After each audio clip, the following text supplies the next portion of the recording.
Yeah, that morning I had a phone call saying that it's a business I had to attend to and I couldn't go on the planned trip to Brussels. And my wife went and that was it. I got a bit worried, I must admit, about 6:30 because they should have been back. And come about 7, the phone rang. That's when I got the news that there'd been a terrible accident and your wife is in Conquest Hospital. Intensive care, could you please come up? I'm afraid she's sustained a damage to the brain and had a stroke at the same time.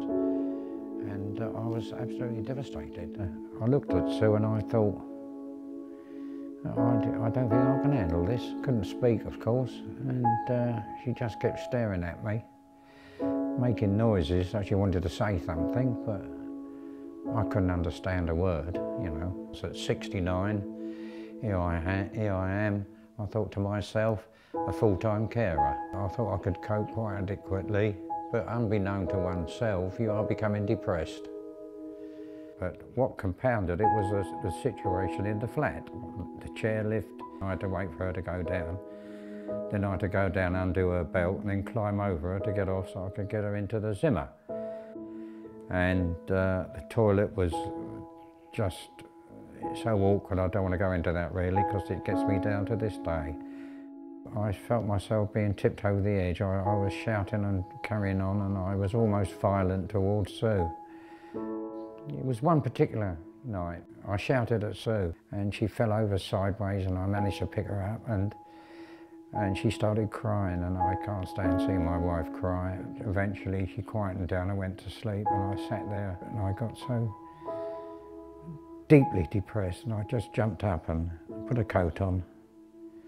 And I thought, well, I've got to be a man about this. I'm no good to Sue. I'm shouting and carrying on, and I marched off to Beach Head in my slippers. But my son-in-law stopped me, and grandson. They took me back home.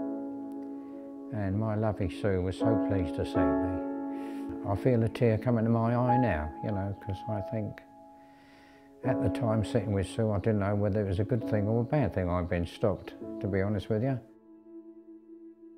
Supporting people came into my life and everything's changed dramatically. When I was offered Cranbrook, my wife and I, we were so pleased because it's a properly adapted place for disabled people. I get 3 hours respite, which I find brilliant. Lovely ladies there, they make her laugh, and they have a really good laugh. At night and in the mornings, we do have a good laugh. And I think I can honestly say, but for those people and the help we have since received, I don't think I would have been here. And I thank everybody very much.